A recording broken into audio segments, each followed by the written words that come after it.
Hey, Josh Allen again here with Jason Furch for our third breach report.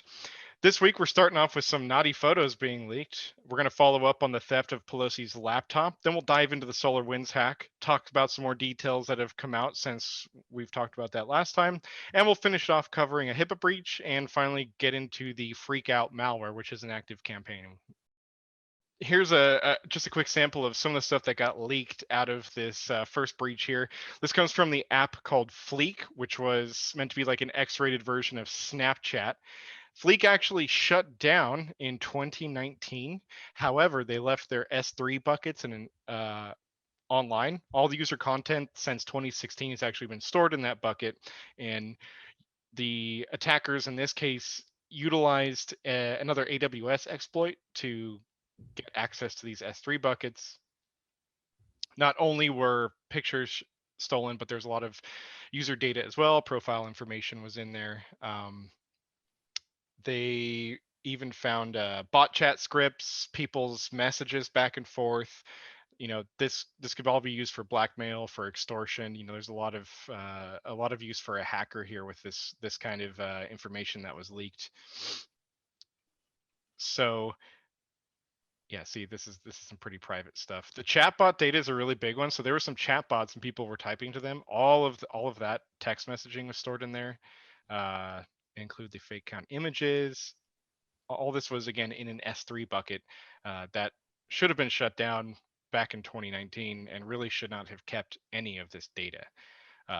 So there's a couple things they could have done here to prevent this flaw. Really simple: make the bucket private, add authentication protocols, follow AWS access and authentication best practices, and add more layers of protection or S3 buckets. So real quick, this AWS access and authentication best practices, as well as these two things here are covered in what everyone should be doing is following the CIS AWS Foundation benchmark controls. There's 48 controls in here, and it covers everything from IAM passwords to S3 bucket access, right? If you follow this the first time you set up an AWS environment, you will be much more secure from things like this ever happening again. What really sucks is for users who assume that, this app was shut down and their stuff was going to be secured, and it really wasn't. So, that goes to show for the user side, be careful what you're putting on websites. 100%. Yeah, that's scary, actually. It is. Having all that information stored, especially when you thought, like you said, that it was the platform is decommissioned, no longer exists. You think, oh, no harm, no foul, and then all of a sudden, you get these crazy text messages from people saying, "I can't believe you're on the web," or Right. Look at these or, pictures I found of you. And, or I wonder what this site's data retention policy was too, if mm-hmm. they even had one. So that's another thing to look out for when you're putting data on platforms. Yeah, that reminds me of the I always get those not always, but I get those emails every now and then that are saying we have illicit pictures of you, and if you I don't love those. if you don't send us, 0.1 bitcoins within 24 hours, we're going to send it to all your friends and family. Yeah. Well, if you are on Fleek, maybe you Maybe should that's look into true. those Yeah. See, I ones. don't worry about this, right? Because I'm like, trust me, there's no naked pictures of me online. But all right. So moving on to kind of a bigger story here, the woman wanted for allegedly stealing Nancy Pelosi's laptop as well as potentially an external hard drive, according to reports, has been arrested. Here's our great big mugshot here. It's a little She looks all unsettling. too happy. Yeah. She doesn't look upset about what she did. Yeah.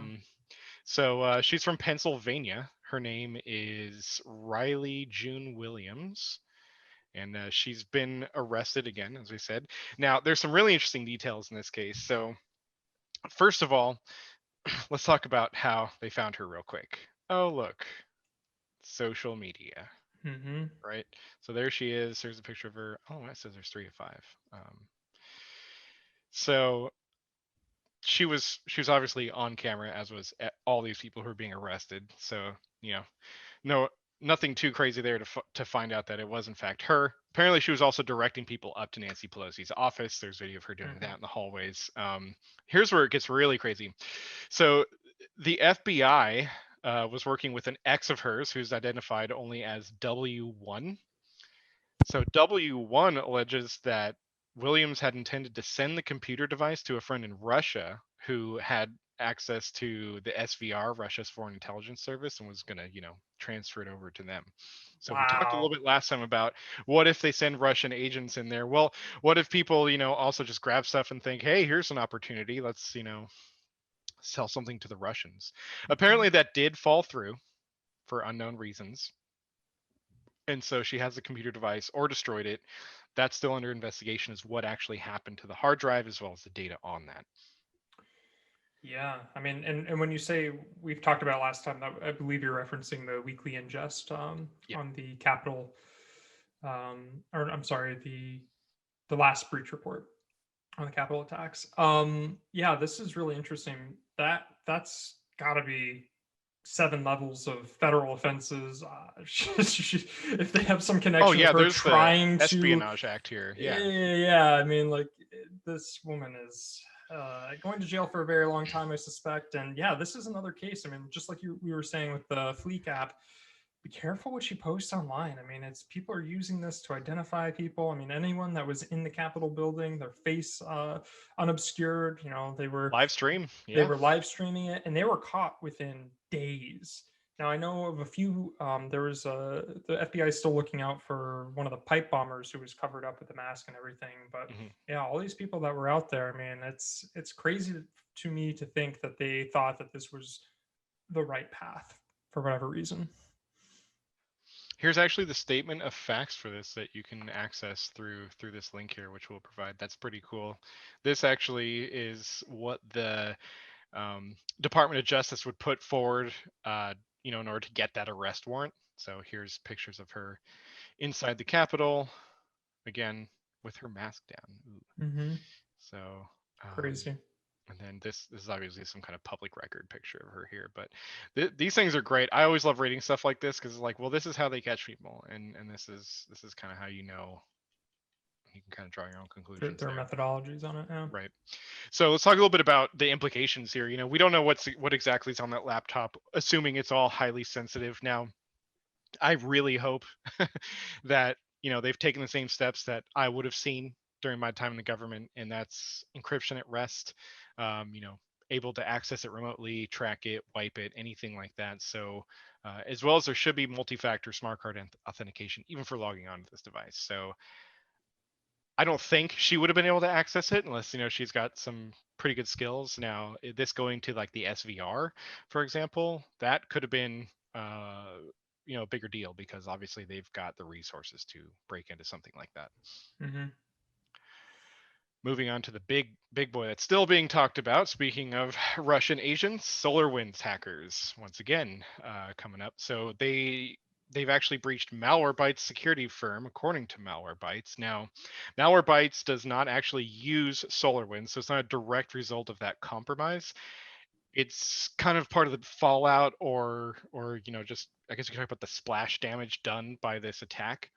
This came through privileged access to Microsoft 365 and Azure environments. Last time we discussed SolarWinds, there were some mentions that Microsoft also had some secrets stolen. There was some access to the Microsoft stack as well. They reported some breaches there, and it appears that this is now one of the effects of that Microsoft breach, which was a side breach of SolarWinds. Now, this is like the APT thing here. This is where stuff starts to get pretty complicated, especially if you're not a threat researcher, which I am not. But there's a lot of things that they have to do in order to make this attack successful. And so breaching Microsoft was likely part of the setup to this, as well as getting into those poorly accessed systems. The foothold is a big part of it. There's a lot of setup that goes into this Yeah. before they The actually reconnaissance initiate. phase. It's so long. It's Yeah. so long.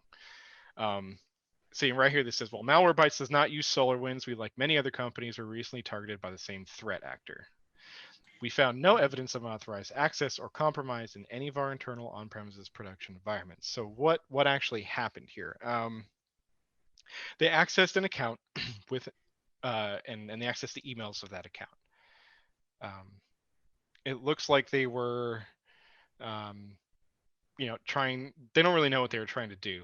They caught it pretty quick and shut it off before everything was stolen, but they did access some private emails here. Um, they said the threat actor added a self-signed certificate with credentials to the principal service account. using it to make API calls, request emails via Microsoft Graph. So they compromised Azure and they abused this API to pull emails from Malwarebytes environment via the Microsoft Graph API, which Graph API is pretty cool, does all kinds of stuff in Azure. You can use it for making connectors and metrics, all kinds of stuff like that.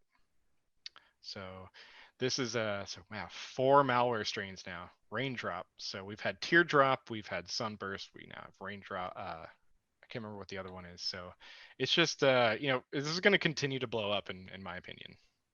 Yeah, we've been talking about this for even internally for a while now, where we don't know what the true implications of this attack is. I mean, for all we know, we still don't really fully grasp what the target was. Like, what we understand who was breached to some degree, the companies, the government, but we don't quite fully understand what they were after or why they were pursuing this as aggressively as they were doing.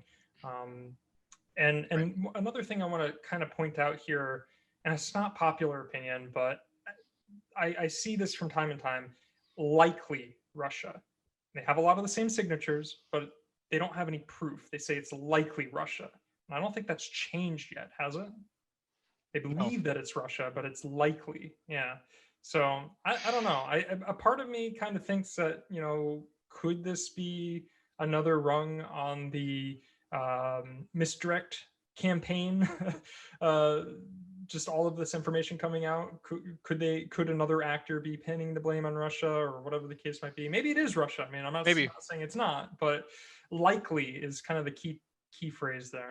Well, it's important, right? Because there's no proof that it's from Russia. So you can't say it is Russia. You have to say likely. And I mean, it very well could be somebody else, and that's, kind of why they term it that way, especially when you see it coming out of, FireEye. So FireEye, Mm-hmm. by the way, are, you know, they're the ones who come up with all these designations. So they're calling these guys UNC 2452. Another agency has given them the term Dark Halo. Mm-hmm. FireEye hasn't yet given them, a full APT because um, I think they said they assumed it was what 28, but now looking at FireEye, they've built a campaign separately. They have not yet fully attributed it to any particular APT group. Yeah. It's assumed it's the Russian groups because this malware teardrop and beacon right here, customized Cobalt Stripe beacon, that is like Russian red flags all over it Mm-hmm. right there. Um, but yeah, I mean, if we Yeah. know that, other people obviously know that as well. Now, while we're still investigating that and we're investigating the depth of it, there's really no fix currently right now other than just trying to cut off the command and control. So when it comes to what are we doing about this, the industry is really focused right now on detection. Detection is key. There's a lot of look at all these detection opportunities that FireEye provides. So right now, everybody's in the industry is really alive with trying to get their SIMs configured, getting their threat hunting underway, looking for IOCs, trying to get these command and control things shut down. Now, first detection opportunities are files, data at rest, data in movement. Sorry, not at rest, in movement, right? So lateral movement using different creds, temporary file replacement, right? So stuff moving around the network's what you're looking for.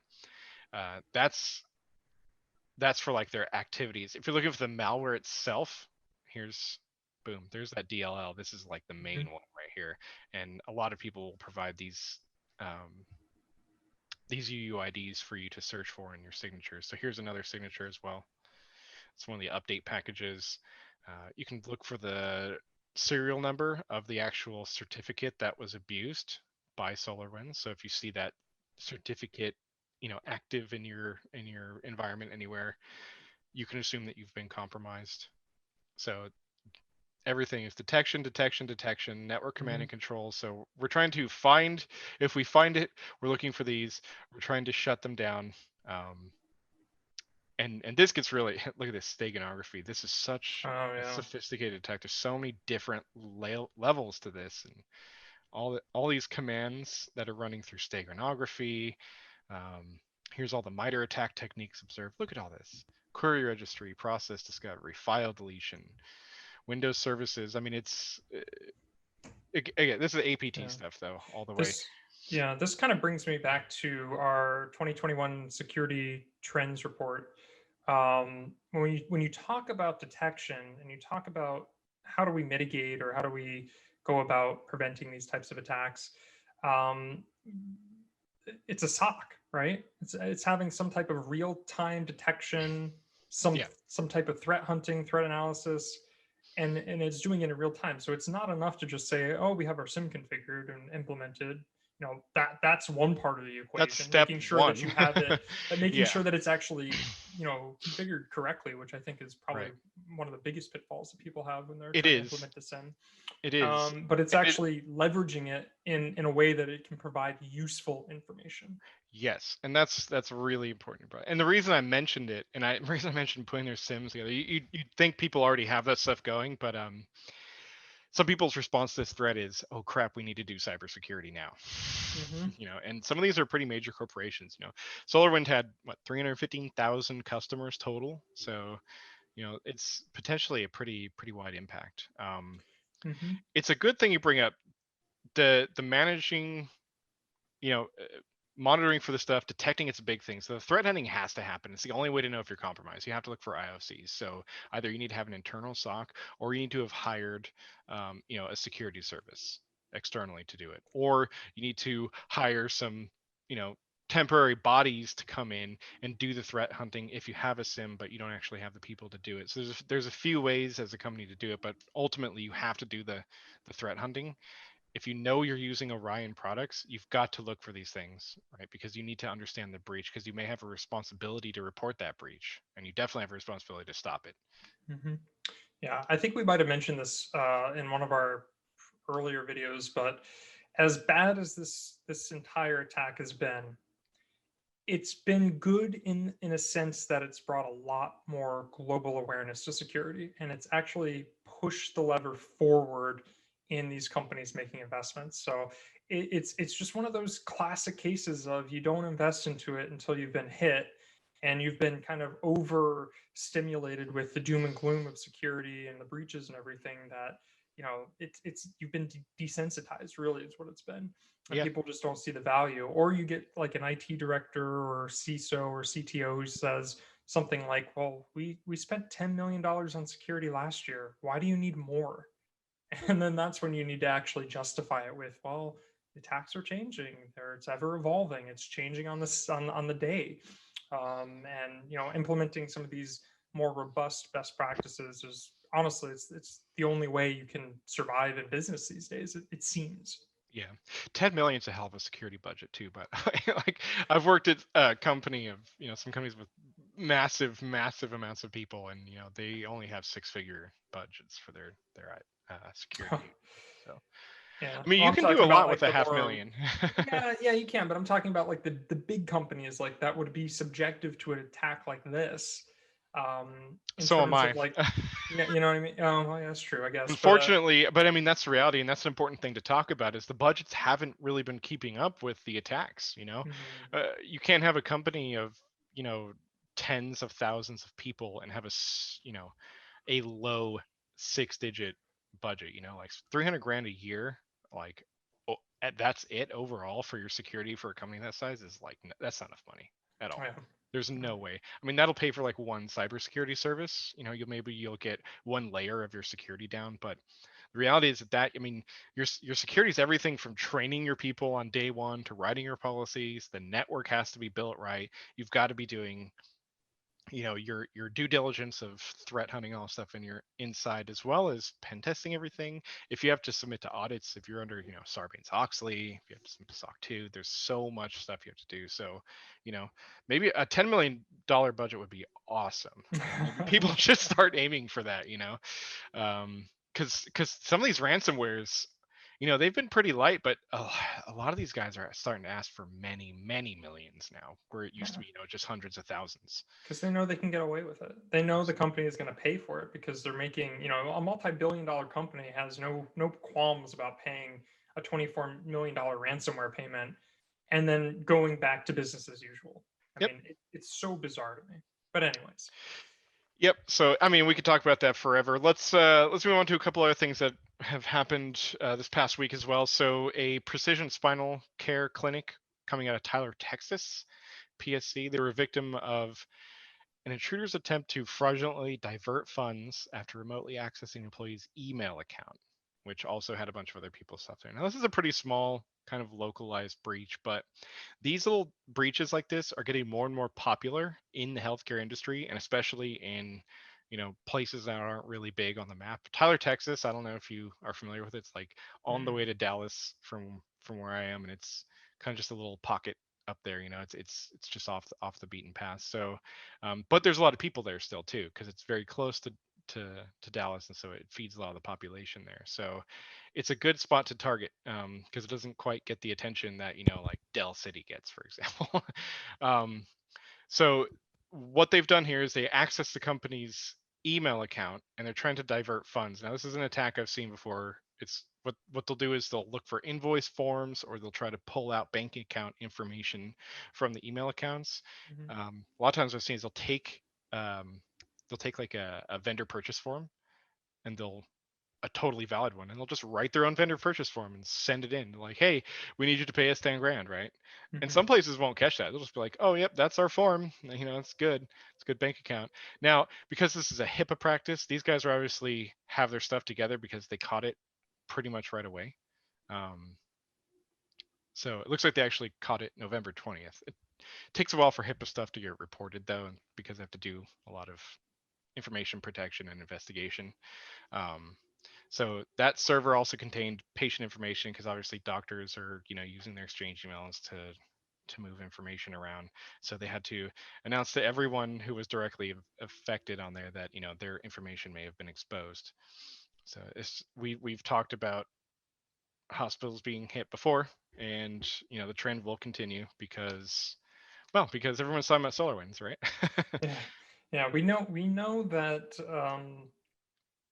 healthcare providers, health systems, we know that they are most susceptible to ransomware attacks, right? So I guess the question on that one is what are some of the most common types of attacks that are targeting these healthcare systems, and how can they do better, I guess. It's kind of Yeah. a broad thing, but I think at an industry level we can start to see some trends, and we can make some predictions of, well, this is the type of, they're creating custom malware variants for hospitals specifically, as an example. They don't even need to do that, though, because I mean the sad truth is the healthcare industry, in my opinion, lags pretty far behind other industries in terms of cybersecurity. They've been getting a lot better because now there's laws like HIPAA that are imposing those on them. But I've seen HIPAA audits. I've done pen tests at hospitals that it's atrocious. Hmm. you know, Maybe their controls are in place, but their actual physical security is, or not physical, but their technical security. The actual systems are not configured well. Now, you asked what are the most common types. Number one, ransomware, always, right? Lock down their medical facility. That's what we talked about in Baltimore with, I think, breach report number one, right? They Hmm. they actually ransom their stuff because, like, hey, you can't do business until you pay The us. Baltimore Health Systems, I Yep. think, is what it was. Yeah. Hmm. Greater Baltimore, something like that. Hmm. GBMC. So uh, that's a really common one. Another common one is just straight up theft. Because think about all the data that goes into a hospital, that people's you know healthcare information, social security, credit cards, all their names, all sorts of stuff, things that you could use to answer those credit check Oh yeah, which questions. street were you born on type of Right. stuff.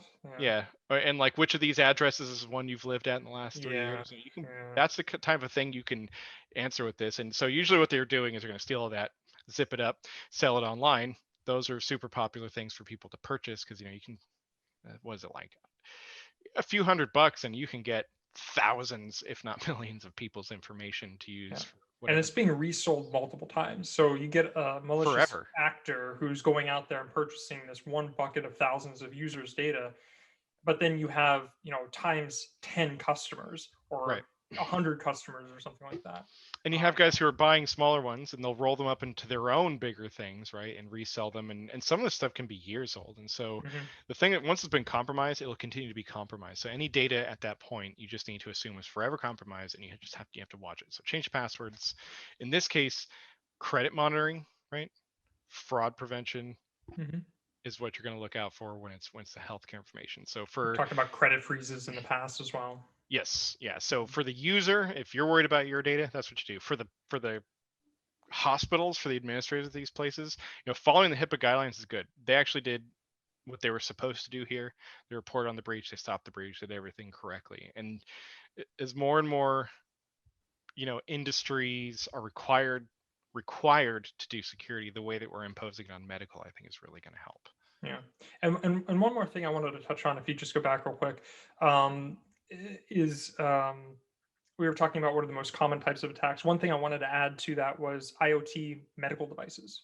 Oh yes. That's another big one, and I think you've even said when you've done some pen testing in the past, when you do like a scan of the environment, you look at the vulnerabilities, and a lot of the times it's like you prioritize the vulnerabilities, and here are the critical and high ones. Okay, but it's those medium and low ones that are Hmm. susceptible. So, like, I think you gave an example one time to me of being able to break in through a printer, I think. So there, yes. Well, so the printers was an interesting one. This was at a bank or a financing institution, and so they had a very minor printer thing. But what you're able to do with it is collect all the printer's information using, you actually can use NetBIOS and a couple other protocols in there to get all the information. You're able to get valid logins from them for the printers, right? And you can just read what the last documents they print because it's part of the Hmm. print server that's built into everything. So you can just pull out documents and they had socials and financial information, addresses, PII, you name it. And that's the type of thing that were they were to make prioritizations of what to secure probably would have not made the cut, over Hmm. some of the more egregious stuff, which is understandable. But that's what's important, to have those kinds of pen tests, and as a pen tester, to report that type of stuff to your customers. You need to tell them, like, look, here's the total risk implications. Like, yes, on an individual basis, a low or medium is maybe not so significant, but if I can exploit a handful of them and turn into a big breach, that's something they need to know about and go, okay, so we would have ignored these in the past, but obviously it's a big deal, so we have to figure out a way to secure even our lows and mediums. Absolutely. Yeah, so a little bit more broad, sweeping, not specific to HIPAA, but something to keep in mind. Right. Okay. So moving on to, this can probably turn into a longer discussion. There's an active malicious campaign targeting Linux devices running software with critical vulnerabilities in them that are used for like NAS devices. It's called Freakout. I don't think it's necessarily a new malware. It's just a new active campaign that started up. This comes to us from January 19th, so it probably started the previous week, but this is when it got discovered. Reading this one again from Bleeping Computer. Um, this particular malware is looking at versions of this operating system called TerraMaster, the Zend framework, also known as the Laminas project or Life Ray portal. So if you're a storage admin, this probably means something to you more so than if you've never heard of these before. I had to look these up, honestly. I'd never heard of this before, but yeah, they're Linux-based operating systems that are specialized in network attached storage.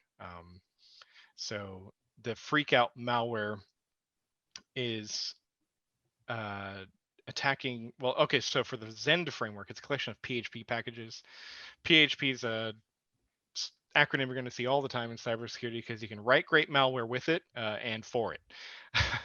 um, so the PHP package 3, version 3, has a critical bug in it that allows an RCE, remote code execution, which is probably one of your, worst types of vulnerabilities because it allows people to do almost anything they want.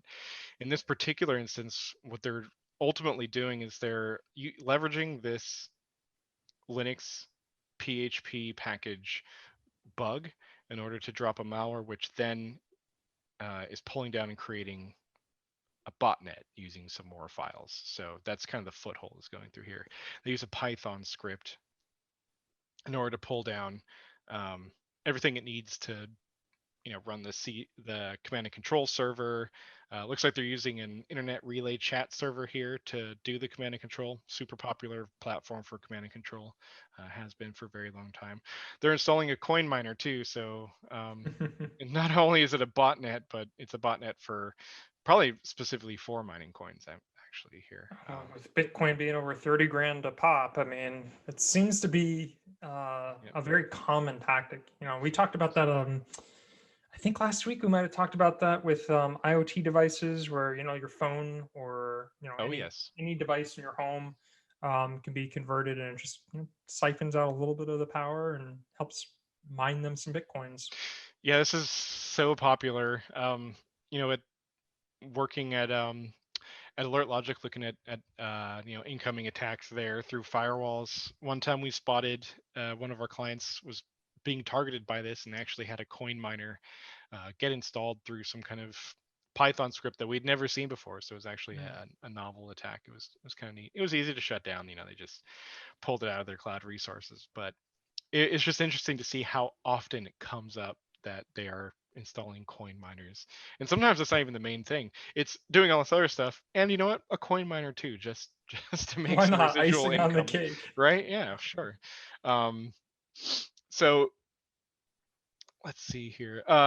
This can also be used for DDoSes, right? It's a great thing that botnets are for. It's always good use. And IoT is, like we said, a great botnet, a local botnet rather, if you want it to be. So right here we've got a little attack script. It's a malicious script being downloaded. So this is pretty cut and dry remote code execution. So it exploits these critical bugs in order to tell the framework to call out and run a script hosted here, out.py.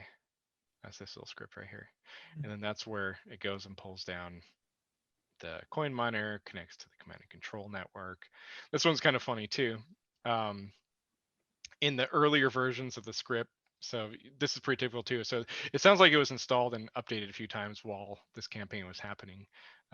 It included comments and the name of the developer, Freak, right here. Look at this, Freak at Populous Control, sudoer, right? Polymorphic, nearly impossible to remove or detect without system analysis and creation of a tool. Also has AMP methods now, right? So I mean, this is like what you'd see in a completely legitimately developed software, right? Like these guys are developers. I mean, this Yeah. it might even be their day job. Right. This looks cleaner and Hacking better for than night.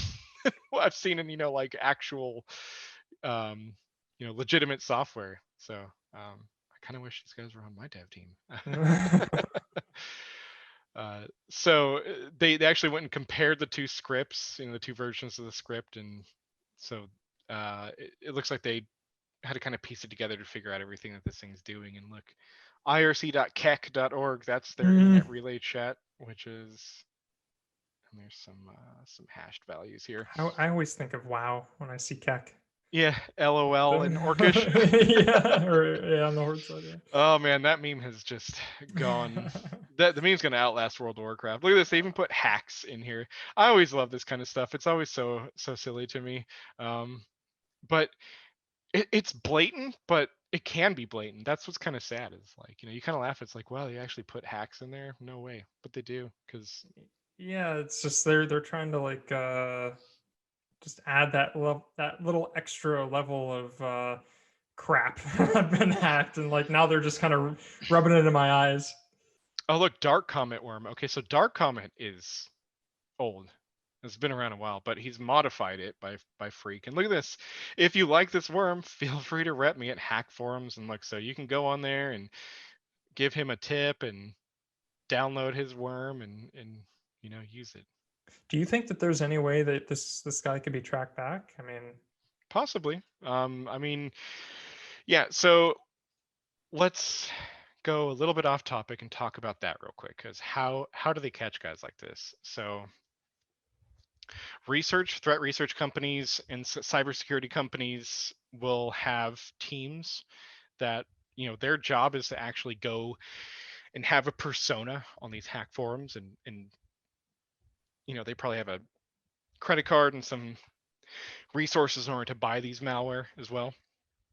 In order to do this kind of research, they make some purchases. They establish themselves as fellow hackers in the community, which gives them the deeper access into the more, the goodies, right? The campaigns, so they can actually see, hey, so somebody's planning a campaign, right? It's because somebody on the research side has been working diligently for a long time to get in with the hacker groups in order to get invited to these forums and these spaces where they can see what's going on, right? So that's how these guys get caught. And the FBI does the same kind of thing too, right? Hmm. But lots of companies do this as well if they're doing threat research. And so that's usually how these guys get caught. Is eventually it's usually not the companies who are catching them. They're looking for the malware so they can just build content, for their WAF or for their detection product or whatever it is.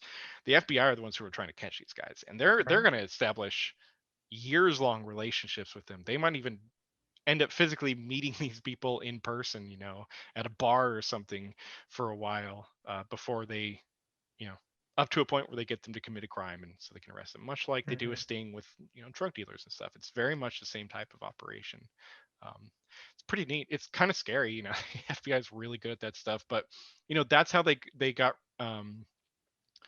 Are you familiar with the dark web marketplace known as Silk Road? Yes. Okay. And, FBI got in there, they caught the guy, they actually took over the domain and they masqueraded on the domain for a while as the legit domain and caught a lot of other people on that. And that was even on the Tor network. So, that was a hell of a campaign they pulled off. But Yeah. that's the type of thing that would catch people like this, right? So, it depends what your goal is. If your goal is just trying to prevent this, to get ahead of it, you're going to be a threat researcher trying to find this stuff so that you can reverse engineer it, get these unique values so you can build some kind of signatures around it, right, for your product. If you're trying to catch these guys, it's going to be more like the Silk Road thing, right? It's going to be a sting operation that the FBI does. Well, Yeah. Yeah. I was just thinking about the whole payment part of it, and people still tend to think that Bitcoin is untraceable, but I know that there's been multiple cases where they've oh, been not able at to all. track it That down. is, if you think Bitcoin is untraceable, you are wrong. Yeah. Anybody who's listening, like seriously, Bitcoin's even, and now for a while there was this a whole back and forth thing. They were tracing Bitcoin, so somebody came up with a Bitcoin tumbler. Put your Bitcoins in the Bitcoin tumbler. We take a small percentage off of it, and we give you a different Bitcoin, right? Hmm. Different, has a different hash, right? You get different Bitcoin. And so the idea is it's like a wallet scrambler. So it makes it harder to trace where that blockchain went because you can follow a blockchain all the way back to the originating wallet, right? You can see the whole thing. So tumblers were a way to do that. And there are some legit uses of tumblers. Some people just don't want their, they just want to be private. And so they Yeah. use tumblers. But in the case, in fact, of Silk Road, they one of the first things they did was they compromised that Tumblr server, and they were able to pull all the keys it was or all the algorithms it was using to do the tumbling, so that they could figure out how to still trace it through there. Um, so it's definitely still traceable, and even not just by the FBI. Like if you don't do anything really crazy with the Bitcoin, it's pretty easily traceable by even a beginner if you learn how to do it. Yeah. Buyer beware. If you're trying to scam someone, make sure. Don't do Yeah. bad stuff. Don't do bad stuff. Yeah. People All like me right. will catch you. What else we got on this story? So we're gonna. I think this is one we should watch because it's pretty interesting. And to be honest, I'd love to do a deeper dive. Bleeping Computer here did a good deep dive, but they're pulling from some other reports, and I'd like to dive into this. Maybe we should make this its own little thing because I think it's kind of cool. It's doing some cool stuff, and the CVE here's got some good information, some good GitHub resources here. Ooh, look at Yeah. that. There's a It's demo of it.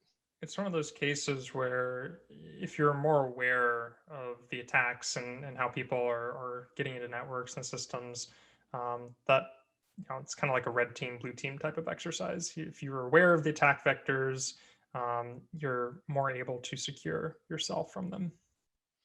Right.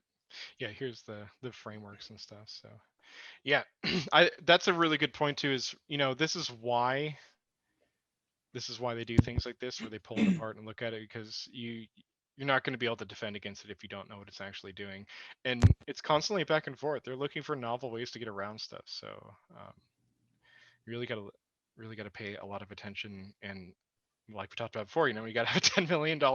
Not really. You need to have a real IT budget there that fits your organization, and matches to your you know to your risk as well as to what kind of data you're working on, because they're not going to send this kind of thing to just anybody, right? Yeah, well said. All right, Josh. Well, thank you so much for walking us through this week's episode of the Breach Report. Jeez, I can't believe that happened. I can't Yeah, believe we're that gonna go out happened. on this. Yep, just yep. I'm gonna go out on it. That sounds great. Well, Josh, thank you again. This has been really great. We'll get this posted up online, and yeah, let us know if there's any other in the comments if there's any other stories that you want us to follow. We'll definitely take a look at this Freakout malware. I think that you're right. This is something we should definitely follow. Similar vein as with SolarWinds, following that one and continuing to cover those breaches as that information comes out. I'd love to get some malware researchers on here too. I've said it before. I am not a threat researcher.